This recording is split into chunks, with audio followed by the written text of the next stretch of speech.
So I'm back at it again on a late night. I'm gonna read something out of this book here called Transformation of Libido.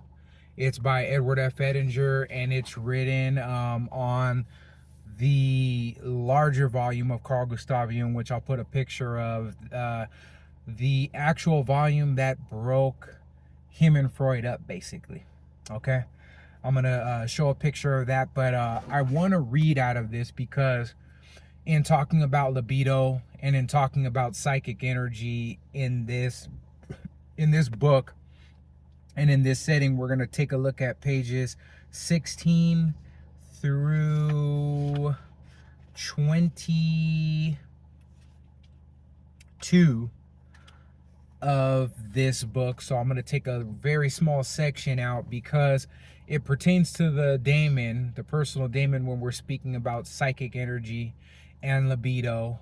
And the fact that we're talking about libido and psychic energy, we're acknowledging the ego and the self, and we're acknowledging that there are two centers within the field, if you would say, of our consciousness.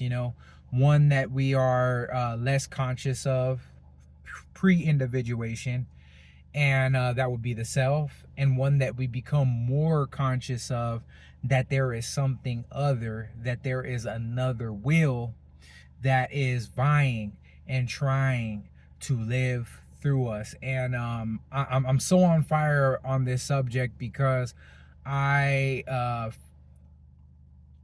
with ever more of a buildup have been following the path of my daemon, and it's leading into exactly what it is that I wanted, right? I can't really say that for everybody, and here's the thing. I can say that the libido is going to lead you, the daemon is going to lead you into your true will, okay? It's going to lead you into your true will, not your egoic will, what the ego wants. And a lot of times what the ego wants for you is not even what you truly want for you. It's what the world has programmed you to believe that you want for you. And at the end of the day, it leads to ruin, a bunch of problems, a bunch of unforeseen problems.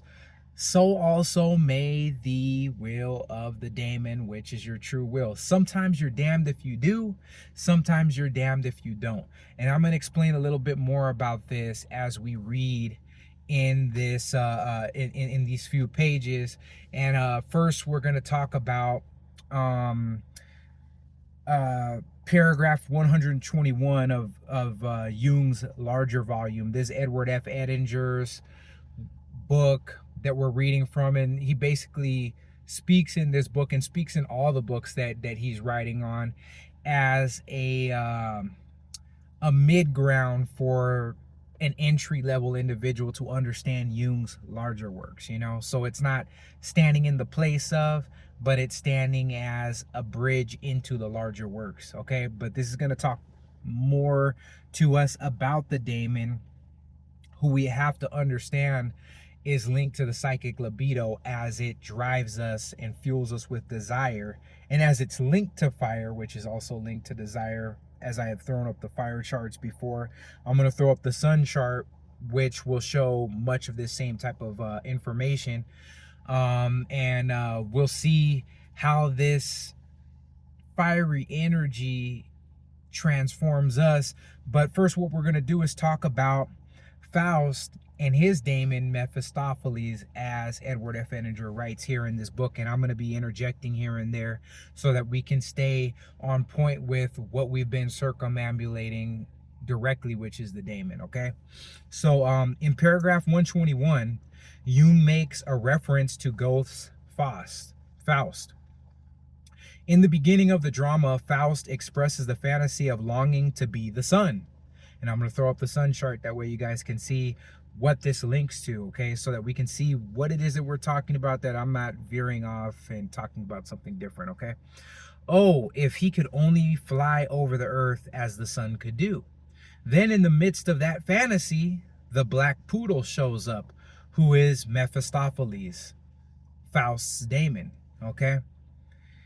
Jung points out that Faust experiences in order the light and dark aspects of the libido. There's a light aspect of the daemon, and a darker aspect of the daemon. Okay.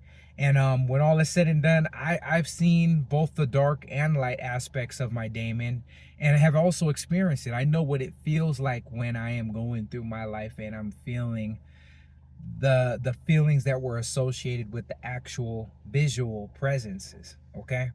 And it's one daemon. It's one calling and one drive on my life. Okay. So let's continue reading. What follows is one of these marvelous insights that you stumble across again and again when you read Jung. So there's some paraphrase here. What makes Goethe's Faust so profoundly significant is that it formulates a problem that had been brewing for centuries, just as Oedipus did for the Greek sphere of culture.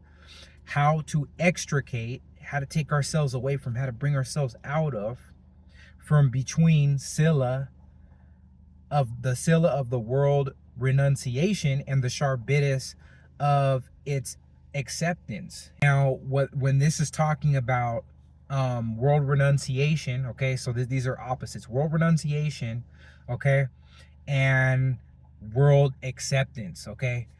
The daemon, by its linking you via desire and that magnet to pull you towards your true calling, okay, it can pull you out of world renunciation, but also veer you away from world acceptance, because you're following your true calling. To follow world acceptance would be egoic, the egoic will. Okay, to follow the true daemon's will, your true will, would actually be to individuate, and it would require and also bring into the world for you a situation where you would link with some sectors of the world that could understand you, who you are, your message. You would have some type of circle, and it would be a true circle because of this. Okay. So Jung once said that the two parents of the modern psyche are the church as mother and science as father. On the one hand, we have inherited the one-sided spirituality of the world renunciation of Christianity, which Christianity has really waned in these contemporary times, right? However, Christianity will always be in the background psyche of individuals, whether they claim to believe or not. Okay. On the other hand, since about 1500, which is precisely when the Faust legend first appeared, the previously repressed libido of earth, matter, and instinct has resurged. This is what the drama of Faust illustrates. We are now caught in that problem between the opposites of world renunciation and world acceptance. And I see this being played out in another way, this world acceptance and also world renunciation, because of a lot of the politics in which, either people are polarizing to one side or another, or they're just deciding to detach from it altogether. The tension between genders as well too is making it to where, for instance, women are deciding we don't want anything to do with men. Men are deciding we don't want anything to do with these women nowadays. You know what I mean? And there has to be some middle ground that becomes available to the average person, both male and female, at some point. You see? And people are actually making that choice out of this cesspool of feelings, cesspool of world renunciation, the way of the world renunciation at this point in time, and failures sometimes for world acceptance to individuate. They're catching on to the call of the daemon. They're catching on to their true desire within, whether they know about the daemon or not. A lot of people are really just following their true desires out and staying focused and finding that they find all the right people because they're following the calling that's really been wailing deep within them, past the heaviness of society's expectations, past the the misleading of public figures. This is the way to be, and you don these ideologies, and they just don't work for you. They just don't work for you. They just don't lead to anything peaceful for your soul, long lasting, sustainable. They don't lead to any of these things, you see. So people are starting to follow this unction and calling. Okay. The only solution is individuation, which brings about a conjunctio. And I'll throw a picture of what the conjunctio is, the chart for the conjunctio, and also what is the conjunctio, as this is an alchemical term. Okay, a path between these two opposites that summates in a third. Okay, that reconciles both sides of the opposite. Okay, the whole thing is right there in that one sentence. Okay, so on to the next page here. In paragraph 125, Jung quotes a Latin statement: "Si duo faciunt, idem non est idem." If two people do the same thing, it is not the same. The next paragraph goes on to say, the quality of the desire is important because it endows its object with the moral and aesthetic qualities of goodness and beauty, and thus influences our relationship or relations with our fellow man and the world in a decisive way. Nature is beautiful because I love it, and good is everything that my feeling regards as good. Values are chiefly created by the quality of one's subjective reactions. So the way that you feel about things, and you may be doing the same thing, is not going to be the same thing as another feels about it that's doing the same type of thing. Okay, and if you think about this whole idea within the scope of doing the same thing that everybody is doing, okay, at the end of the day, you're going to find that a lot of people are getting different results. And while I'm pretty sure that for the average run-of-the-mill person that's doing the average run-of-the-mill thing, that they're all getting different results, and they might be hitting some median line of the same type of thing that they're receiving, at the end of the day, those things for those average people, per se, depending upon what it is that they're following, and also too, depending upon their age, where they're at in life. For some, it's going well. For some, it's like, man, I'm faced with nothing but emptiness in this road. And there may be a select few that are still chugging along and still getting what they want out of doing the same old thing. But how much greater would we be getting if we were actually following our true will on the inside? Even if we were to be looked down upon, even if we were to be looked at as fools, even if we were to be cast to the wayside by the mass of individuals that are like, man, this isn't the way that we're doing things nowadays. Okay, I've had to I've had to basically bite that bullet, personally, and I'm getting these glimmerings of signs that things are really starting to work. And I'm not even really talking about this page, just to let you guys like a little window into what I've been doing for quite the longest.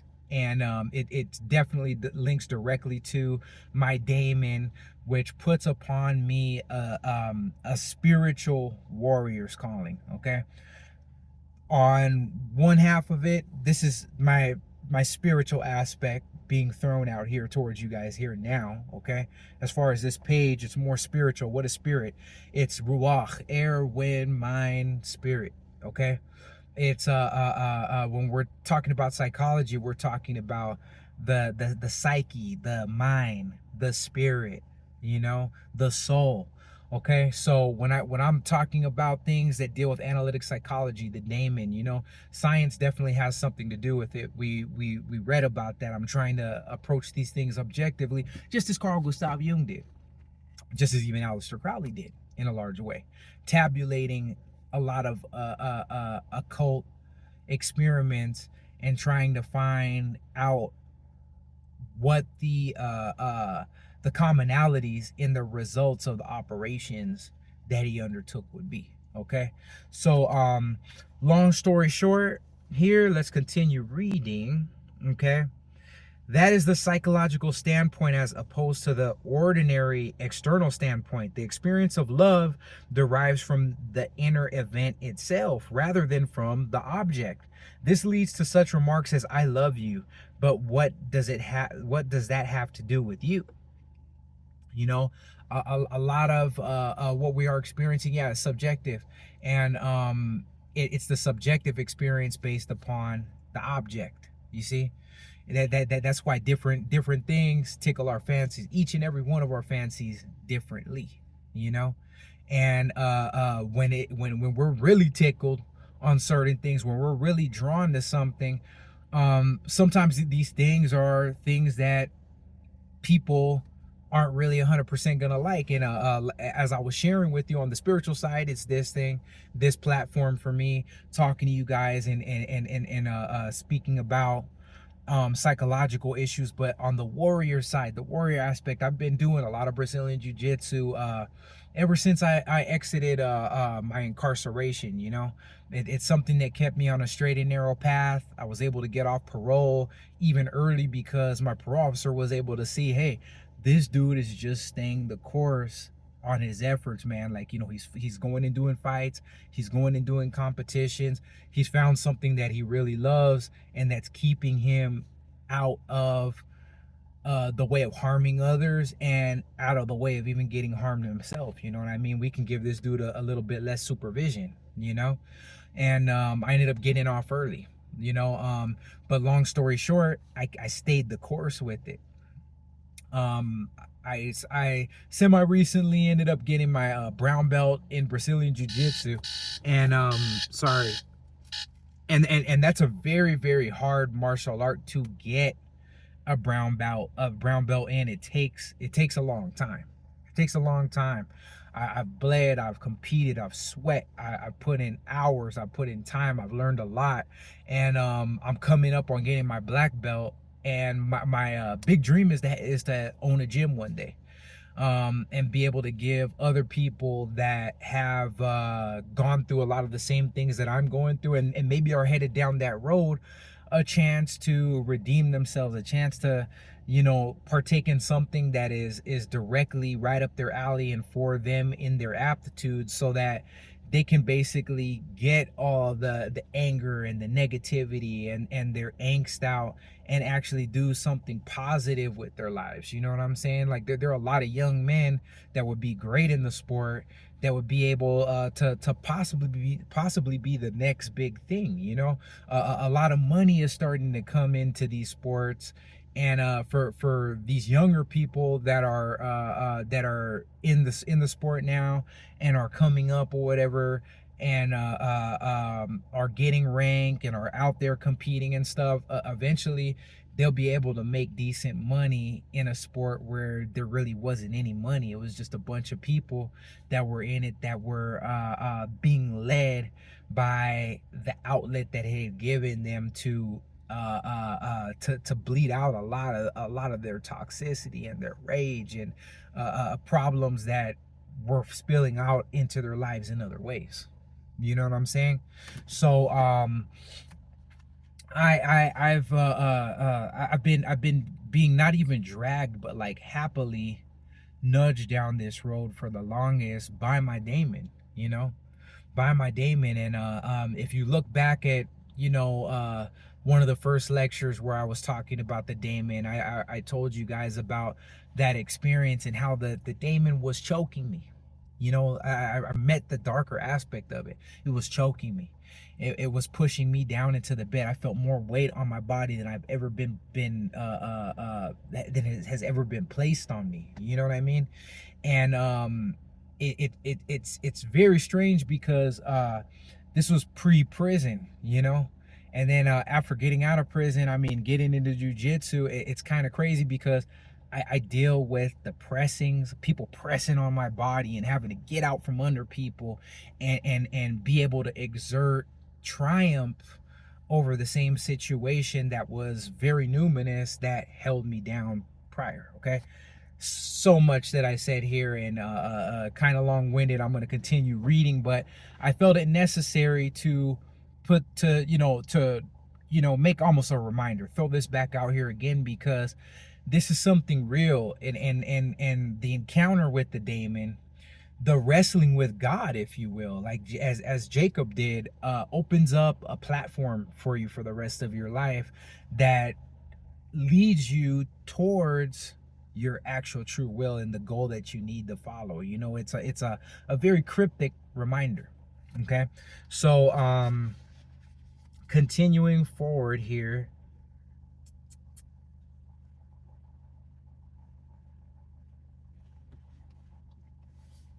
This is why this way of thinking encourages one's psychological understanding. The emphasis is on the experience of the psyche as opposed to being the victim of the external object. We need to look inner as opposed to outer, okay? And pay more attention to that as a guide to our lives, because a lot of us are just looking at outer things and becoming materialistic and losing in touch with our souls. You know what I mean? So granted, this is a more introverted way of seeing things. Yes, this very introverted way of seeing things, living life from the inside out, you know?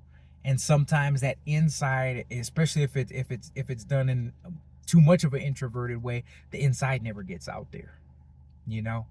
And what a pity, you know? In paragraph 129, Jung speaks about the fact that one's libido determines the God image. He says, psychic energy or libido creates the God image by making use of archetypal patterns, and that man, in consequence, worships the psychic force active within him as something divine. To anyone who understands libido merely as the psychic energy over which he has conscious control, the religious relationship, as we have defined it, is bound to appear as a ridiculous game of hide and seek with oneself. But it is rather a question of the energy which belongs to the archetype, to the unconscious, and which is therefore not his to dispose of. You're not choosing to see things as you see things.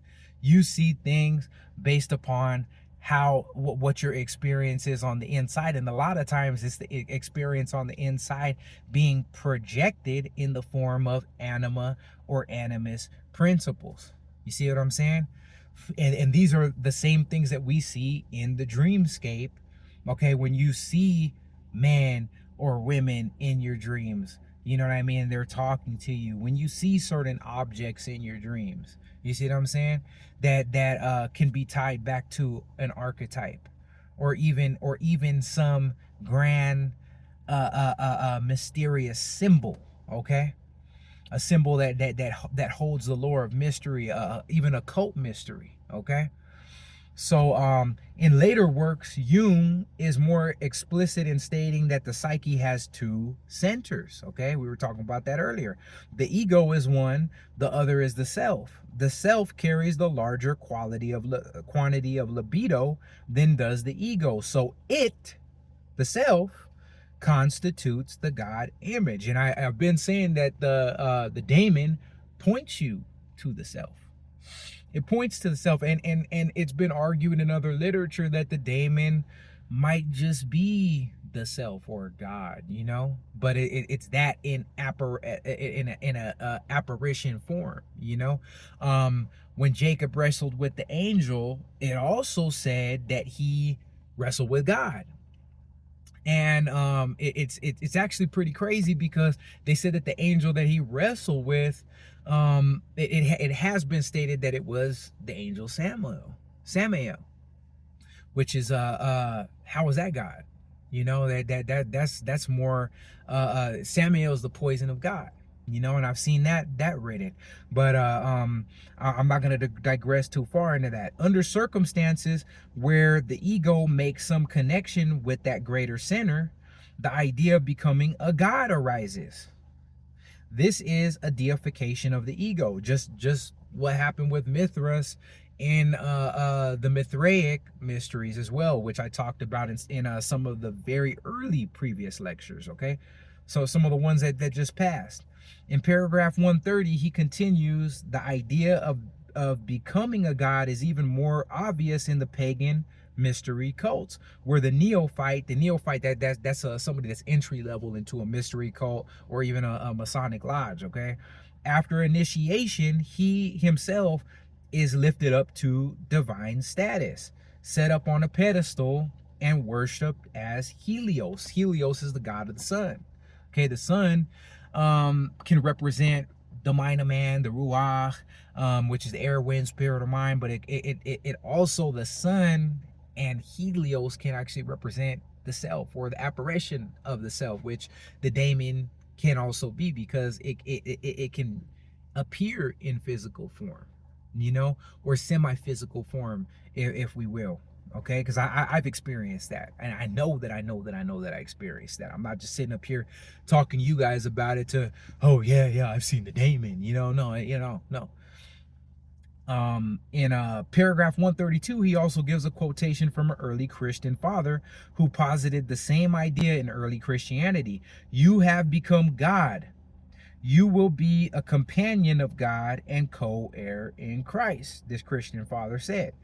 This very important symbolism will reappear when we discuss the experience of the divine or immortal partner, as is evidenced. This idea of the ego becoming deified can be quite hazardous. Why? Because it constitutes an ego inflation. I am not my daemon. And those that are doing this work to follow the unction of the daemon need also to realize that, I mean, there are times when we feel, oh man, we feel so full of it, man. We feel so full of this calling and this energy, and we feel like man, I'll follow it to no end. And when we receive the boons that we're getting from this following, when we're able to make leaps and bounds in this following, what ends up happening, sometimes we'll make the mistake to identify too far with this opposite center that we are not. And this because we become sensationalist. All of us want to feel good. All of us want to feel powerful. All of us want to feel exhilarated, which I talked about in the last lecture, where it talks about the I think it's 7 levels of desire, and how these 7 levels are they comprise a way of measuring where the God image is. Okay, and I'm gonna read that from this book, because that idea actually came from this book. Okay, and it's a way of actually analyzing patients and analytic psychology. Okay, and it's super hot, so if you see my face glistening, y'all know why it is. It's super hot in here. So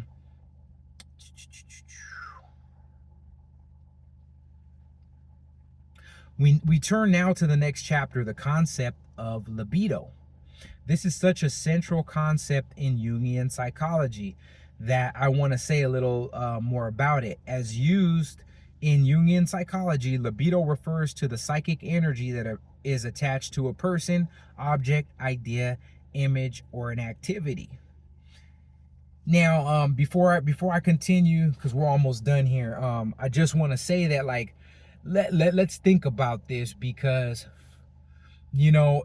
it's connected. The libido or psychic energy can be attached to a person, object, idea, image, or activity. Okay, person, place, thing, or idea, those are nouns. Okay, that could be a person, place, thing, or idea. Okay, an activity, then we're probably getting into the adverb section or the verb section. Okay, but when all is said and done, okay, thinking about how this energy, how the daemon is attaching itself or speaking to you through some sight, some image through the depths of your body, your psyche, okay? Your consciousness. It's speaking to your consciousness through you, inside of you, also outside of you, okay? I'm gonna hit this AC because I'm burning up. We need to think about the fact that we need to put the ego in its place. The physical body is the ego. It's a bridge between ourselves and the world around us. It's a point of contact by which we can touch, use, and manipulate certain things, okay? And make actions happen, okay? We can do this consciously because we choose to, or we can do this under divine unction, you know? And there are times that things happen synchronistically for us, outside of us in the world, and happen to us. They reach our vessel, these things reach our senses, and we are made to feel and think certain ways, where our consciousness becomes changed because of certain events, okay? Both outer, inner, okay? That's where we get into stimuli objects, okay? And this psychic energy links to these things. They're all vessels of this energy, okay? But human beings, it could be argued, are the highest, we could say. We don't know of the capabilities of extraterrestrial beings and how smarter they are than us or whatever. I'm just talking about human beings. We have the ability to sense with our senses and with higher senses what these things that we see both outside of us and both inside of us mean to us. And in the realm of understanding the daemon, we need to think about the fact that the way that this entity, okay, this other than ourselves, this other that is in us, the self, if you will, okay, because it's been argued to be the self, okay, the true self, okay, or the holy guardian angel, okay. We need to think about the fact that the unctions that we get on the inside, and then the way that things on the outside are pulling us. And I'm not talking about, oh, this new car I saw that I wanted to buy and I'm enthused by that. Maybe and you make the decision, right? You make the decision. Maybe that was the ego. Maybe that was the ego's will. And in most cases it was the ego's will. I mean, come on. You know, you want to go and do these things that don't have a telos. They don't have a really and you know that the end is really, really finite. That the daemon has its own telos, and it has its own telos that it wants to reach through you, you know. And we have to also think, though, once again, like I said, damned if you do, damned if you don't. It's a large chance too that the end for you following the daemon, for me following the daemon, it could be a bitter end. It could be a bitter end. But if you think about it, if the telos of your daemon, if the ways of your daemon, what it is that it wants you to do, its modus operandi, if you will, if you have discovered that and you know that, okay? And besides the visions that I've had of it, I've also later ascertained its attributes through my birth chart as well too, which is another thing that you could do through Hellenistic astrology, okay? And it's amazing because the Hellenistic astrology says the same thing that I already was able to ascertain from the imagery that I was given from its visitation. You see what I'm saying? So it just acts as a secondary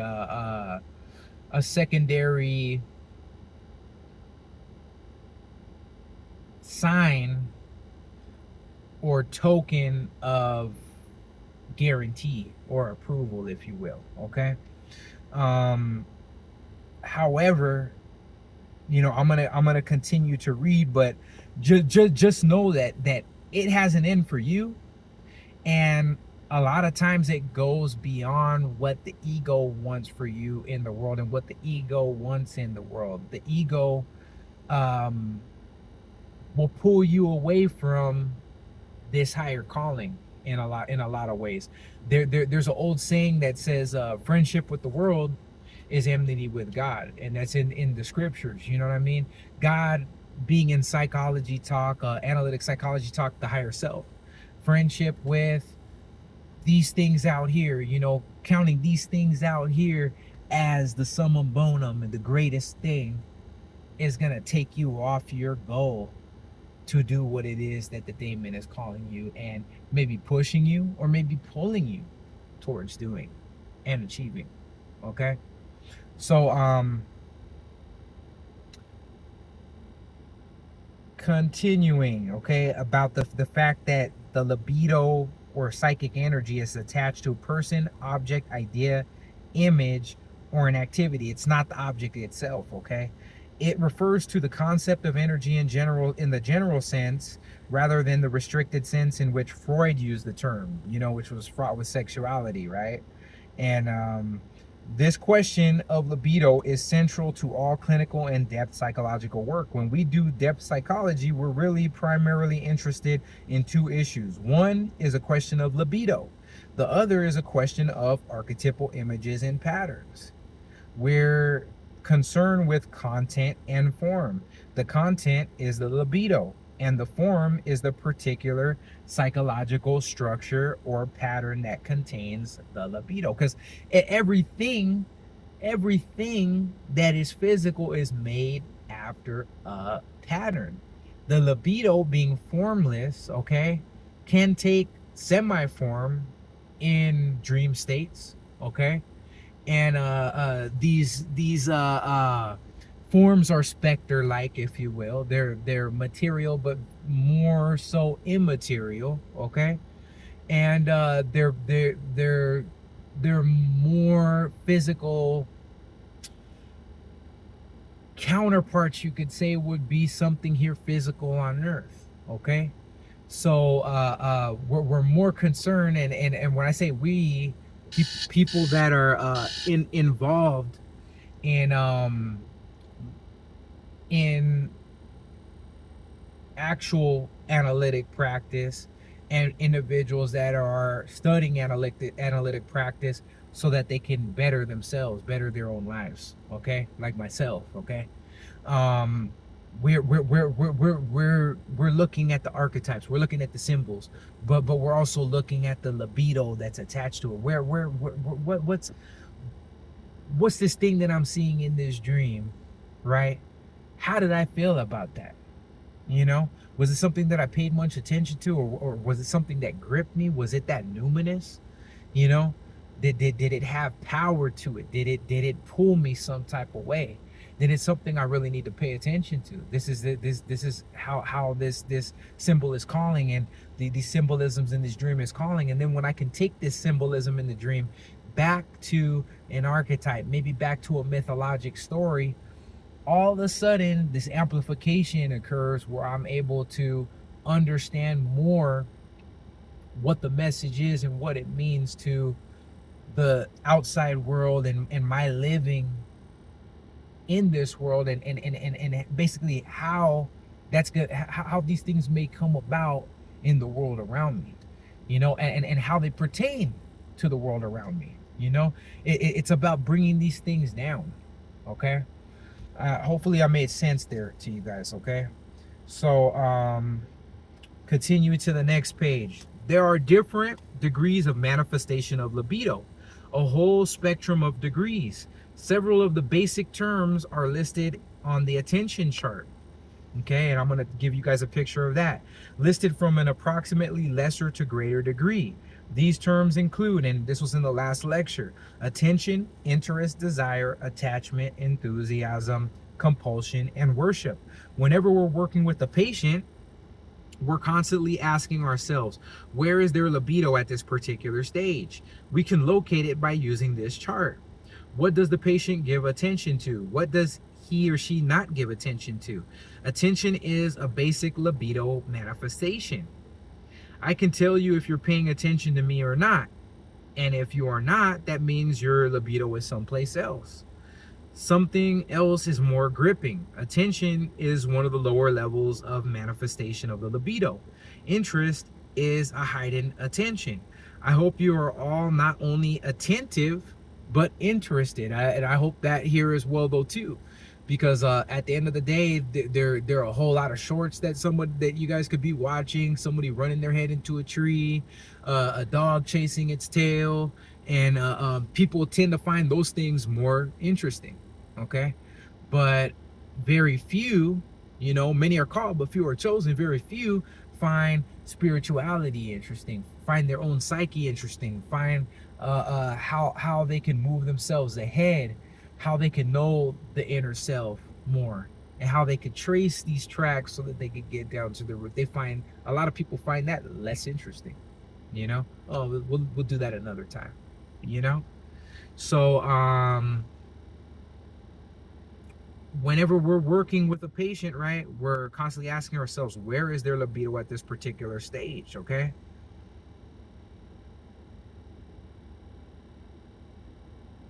Attention is one of the lower levels of manifestation of the libido. Interest is heightened attention. I hope you are not only attentive but interested. That is one step higher. There is a higher energy manifestation there. The next step up would be actual desire, in which the interest has become quite keen. I really want something or another, is what that would be saying. Okay. Desire leads then into a chronic or permanent state of attachment, in which desires that one is accustomed to having satisfied are built into part of one's life in a state of attachment. Attachment may not be immediately visible because it has become habituated. But if you look into the history, it is not hard to see what the patient is attached to, because there will be a sizable quantity of libido attached to that. Okay, so we're getting deeper here. The next level is overt enthusiasm, which is really quite a wonderful word. Its etymology is a God within, in theos. You can hear that in enthusiasm. Okay, so you are nearing the God image when you experience enthusiasm. Think about that. Okay, because that'll let you know where the daemon is pointing you. Especially if it's something that's not just towards something purely materialistic, but something that is teleological, that has an aim, and something that is, the aim is not just for you. It's not just for you. It's something that could touch a lot of people. Okay. The libido has reached a high level of manifestation. Higher yet is compulsion. In this case, the transpersonal urgency of the libido takes possession of one, but is operating largely unconsciously. Then it is apt to manifest in symptoms of various kinds. The very word compulsion is a psychological symptom. We speak of an obsessive compulsive. Such a symptom is a libido manifestation, a very intense one. In fact, the God image is lurking just behind libido manifestations of this intensity. The final term that I use, worship, is compulsion, consciously integrated and acknowledged. You know what it is that you're following. And I think people that know what their daemon is, know what the calling of their daemon is, have experienced it, whether in dreams, whether in a half asleep, half awake, or in a meditative phase or stage. They know what it is that they're following, or they know what it is they're running away from. Like Jonah's in the Bible's calling was. He ran away from it, got swallowed by a whale, and then got tossed back out on the shore just to have a successful mission. You know what I mean? These so talking about compunction, these or these seven, okay, these seven levels of desire or attachment, these are ad hoc rule of thumb definitions that may lack elegance. My point is to emphasize the importance of looking for libido and where it is in your work with patients. As Jung in paragraph 197 says, this view leads to a conception of the libido which expands into a conception of intentionality in general. Intentionality. I'm reading this to you because this is all about intentionality. Okay, and I keep looking at the time because I don't want to leave you guys with something that's too voluminous, you know. Intentionality, okay, inner tension, something that is pulling on you, it's pulling this way, it's pulling this way, and you gotta find some resolution. That tension of the opposites is what leads one into individuation. If you hold the tension of those opposites and allow that third thing to come forth, and that third thing that comes forth, right, a lot of times it comes forth in the form of a greater desire, a greater calling, a greater goal that comes out of the two of these two different things. I mean, I'm just gonna give a real lame for instance, but I mean, you know, call it lame if you want, right? But I've known individuals that you know, were caught between two opposites. We could say two gangs, for instance. Okay, two gangs. This dude was from one gang and was a vehement enemy of these individuals over here, and becomes some type of youth counselor, becomes some type of pastor, and ends up helping to change and save people from destroying their own lives from both sides. And it was because of going through hardships, going through the tension of those opposites, the ups and downs, the smiles and frowns of that lifestyle, and ending up going into a situation and finding something else that he could be that could help change both sides and help bridge a divide between the two people and all the lives that were being lost in the chaos. That's an all too familiar situation that people see in the inner city, you know. Ex-gang members becoming pastors, you know. For instance, myself, from the things that I've been through, incarceration, gangs, becoming a Brazilian jiu-jitsu teacher, you know, because I know what this did for me, and I know that I could reach anybody from any neighborhood, no matter what gang they're from, Mexican gangs, black gangs, white gangs, anybody from any walk of life, police officers, military personnel. I could bring us all together in one room, and we're gonna find that we can all just get along fine, because we're learning something that's helping us get all the nasty, terrible things out of us, and we're getting all these health benefits from doing it. You know what I mean? We're able to build and form a camaraderie as a team. I've seen this happen, and my heart was overtaken by it. Why? Because there's camaraderie, there's that battle element, there's an edge that you have to have as a combatant in order to even be a competitor, you know. And these things are in that warrior archetype. I told you my daemon has a spiritual warrior bend to it.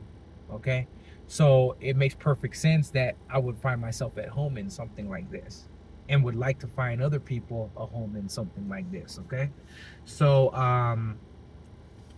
continuing forward here, intentionality, the concept of intentionality is what this is all talking about. Okay, in general, that term leads one to the question, whose intention? Whose intention?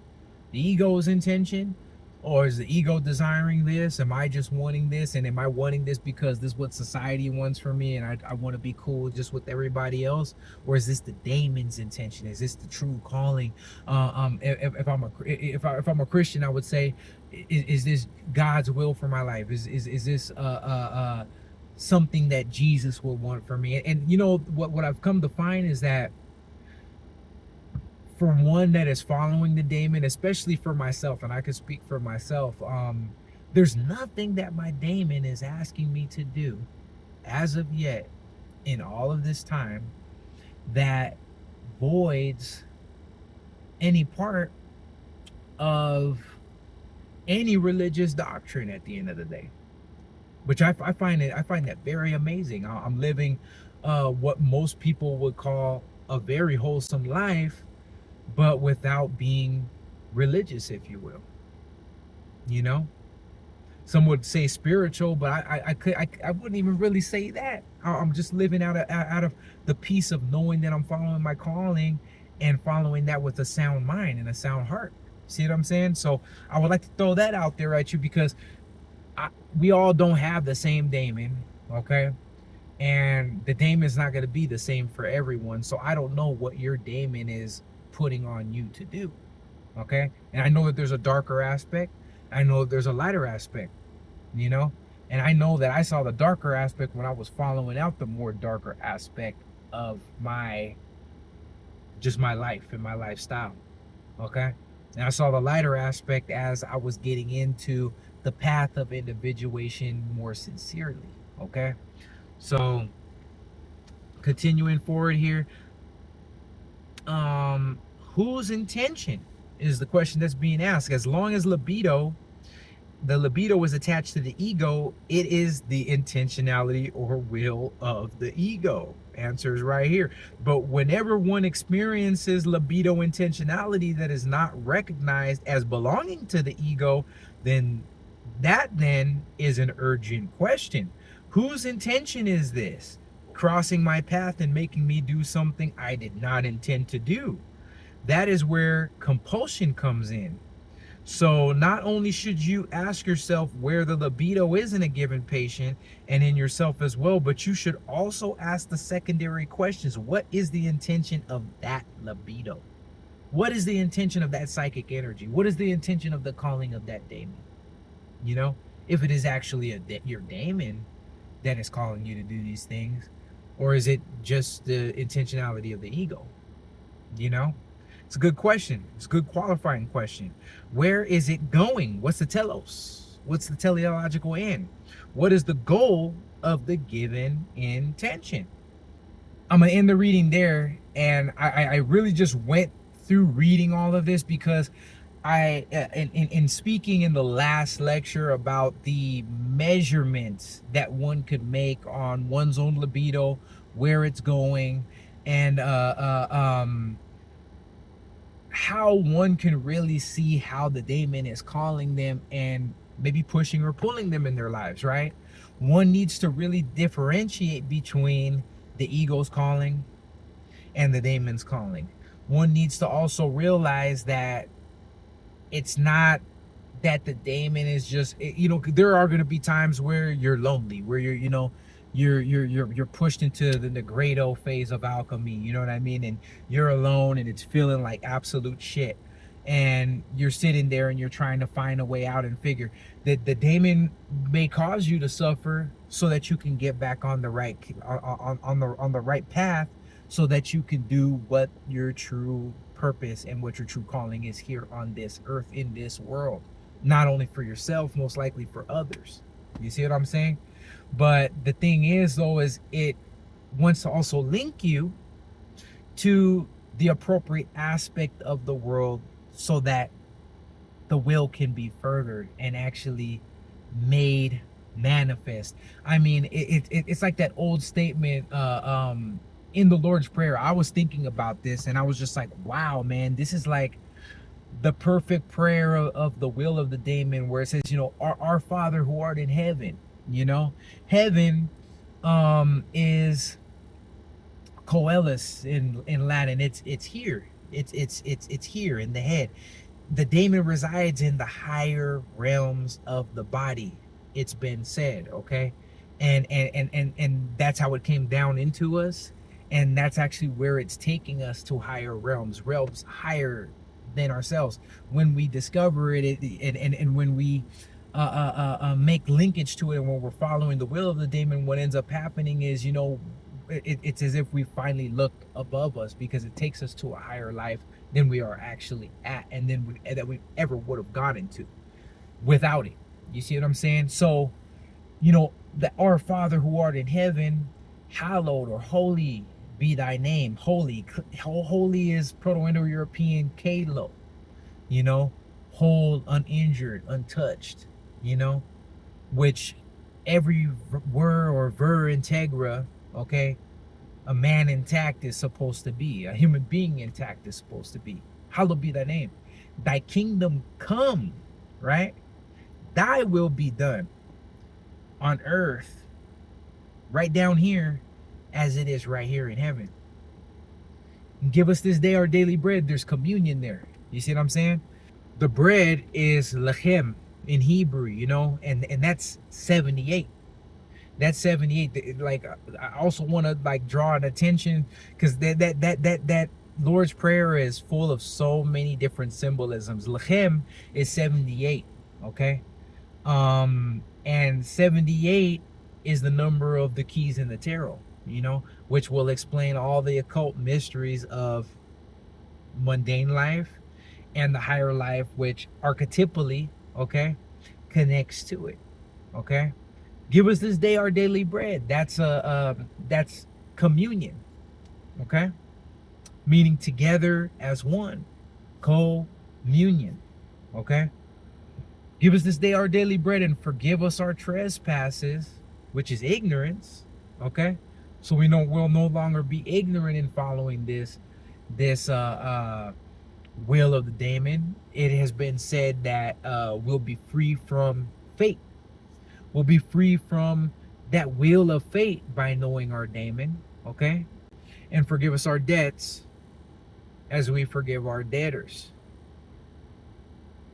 For thine is the kingdom and the power and the glory forever and ever. Amen. Now, when it gets into that, for thine, for yours, right? The daemon is the kingdom. That's talking about the physical body, the earth, okay? And the power, okay? That's the left hand. And the glory is the right hand, right? Forever and ever, okay?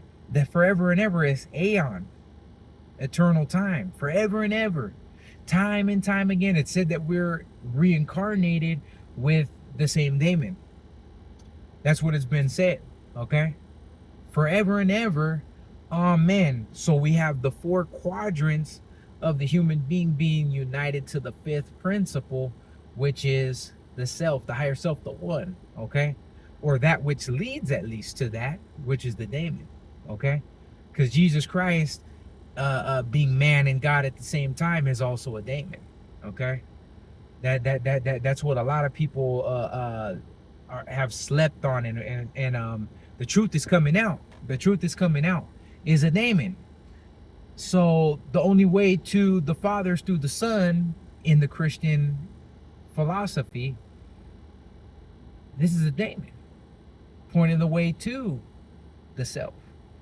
And it is the self itself, because I and my Father are one. Okay? So I just went through all of this to really cause you to ask these questions and to see that the daemon is trying to help you to through the following of the true will, to find a way to mend the gap that the following of the world will cause, the following of your egoic will that wants to link you to people, wants to you know, put you on top of the you that's not you, right? And then it's also gonna heal the rift of you that is sequestered somewhere, that has the light hidden under a bushel that cannot shine before men, so that you can see the good deeds, that they can see the good deeds, and really be like, man, dude, like this guy is on to something. It's not about an egoic glorification, but I when I'm able to actually get to closer to the end of my telos with the will of the daemon, I will be more than happy to see that my daemon has led me to help many people, and that when people are able to see, man, we've been helped by this dude, man, and just whatever is going through him and whatever pushes him to do what he does, man, has changed so many lives. When this happens, they're really gonna be giving my daemon the kudos, you see? And I'm good with that. I'm good with that. You know, just like any Christian, or any person that's a Catholic, or any person that believes in doing zakat, anybody and that's people in Judaism, any people that would want to do something better for somebody else, would want their deity to be glorified first, rather than the vessel which the deity works through, you know? So I'm gonna end this here. I've spoke long enough, and I'm gonna have to really chop and edit this down. I got people hitting me up, as you can hear, and this always happens when one is actually putting out a message that is made to be gotten and made to be internalized, and it's something that's very, very important. There's always some type of distraction that's going to come. There's always something that's going to try to throw your consciousness off, because somebody's life can be changed by hearing this, you know. Somebody can be put on the right railroad tracks to their destiny. Okay, somebody could go from the base and the things that don't matter, the things that are just totally finite, to the infinite. You see? So I'm gonna leave this lecture content up here with you, and I hope you guys are blessed by it. I hope you guys have received something off of this. And I just ask that you guys leave some comments, tickle the algorithms a little bit, that you guys give me some likes, give me some shares if that's what you want to do, if this has touched you somehow and if you've gotten something from it. And feel free, if you want, to donate to the Cash App or to the Venmo on screen to help me get down the street and continue this type of work.